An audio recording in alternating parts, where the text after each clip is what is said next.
is holding the child in the womb is under immense stress.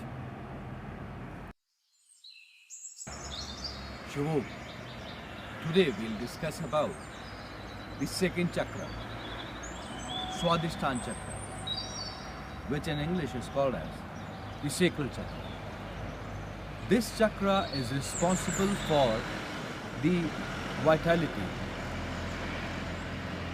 the presence, or how important the role a person can behave, how important a role a person can play in the society and in its individual capacity, how comfortable the person is. Because your comfort will define who you are and what is your contribution towards the society.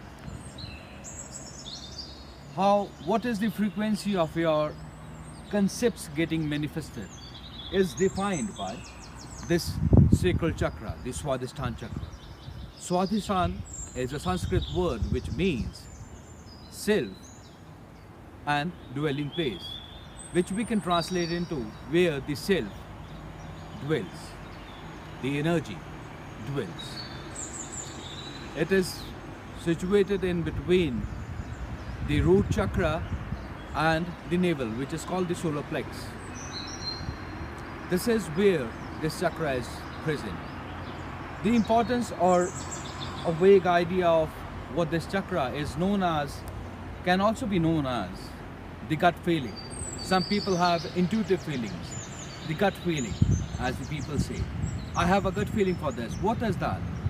That is the intuitiveness. The intuitiveness can be premonition or how you are understanding it. That is defined by the energy of this chakra, the svadhisthana chakra.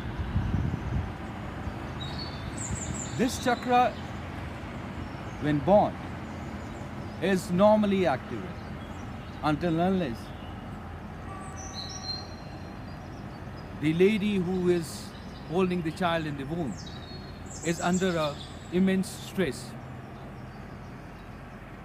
It is then that the child may be born with a blocked sacral chakra, which can manifest into lots of things like delay in speaking, quite delay in learning how to walk, retarded mental growth are some of the examples like what can happen if a child, when in his mother's womb, his or her sacral chakra is blocked. Now let's try and see what happens in the adulthood when this chakra is blocked. This chakra is responsible for how you deal with the stress. Stress can be conditioned, like you gave an exam and you are waiting the result. Today is the result today. That's a stress. What will be your score? Unknown, conditioned stress. But anyway, it is a stress. The body isn't prepared for it, resulting in the body, the brain releasing in the cortisols and hence increasing the density of the cortisols within the system, which manifests into a number of things, number of diseases. Some are instantaneous stress, a stress which has come as a shock, and you are finding it difficult to cope with it, deal with it.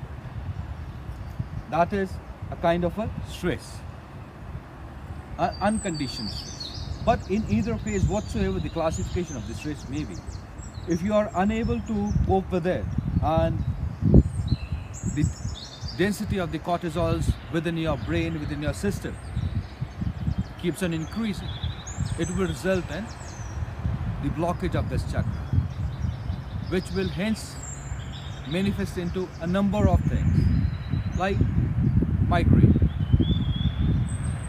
like headaches, like hypertension, like stammering while speaking, while indecision, Some people are very adamant. That is also because of the sacral chakra. And these are other people don't have an opinion. That is also because of the blocked sacral chakra. The Vedas tell us how to cope up or how to remove the blockage in the sacral chakra. Now let's first try and figure out what is the behavior of the sacral chakra when it is in a healthy, activated mode, when it is not blocked. Try and have the rejoice in you. Try and be happy. You will observe that the breathing is from the left of the nostril, which in Sanskrit says Ida. It defines the Ida nerve, which runs through the sympathetic and the central nervous system. When there is a stress, either both of the nostrils are pumping in the oxygen or it is the right, which means that the sacral chakra, the gut, isn't as healthy as it should be to deal with the situation. There are a number of methods of how to unblock it or how to heal it. Some are very specific, which I would not like to illustrate because they need a supervision. An expert who is accustomed or who knows about the behavior of the sacral chakra and who can really understand your vibration, the psychics. Under whose observation it would be better if you perform. Just to learn about it, take your concentration to your sacral chakra. Breathe in hard, breathe in strong, and take your concentration and your breath to your sacral chakra. Focus there. Try and observe the sound or the palpitation. Repeat it. Or else there's a sound which is naturally being produced by the sacral chakra, which we can utter it out artificially. That's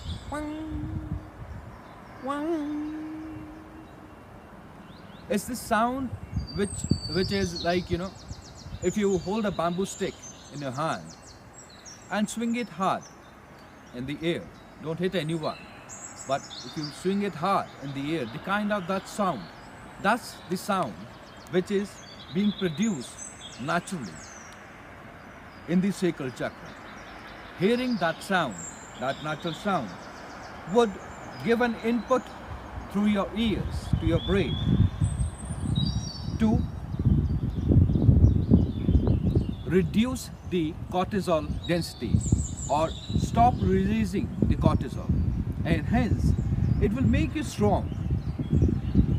I'm not saying that it will change how the society behaves with you and the number of stresses which would come your way, but definitely your coping will improve.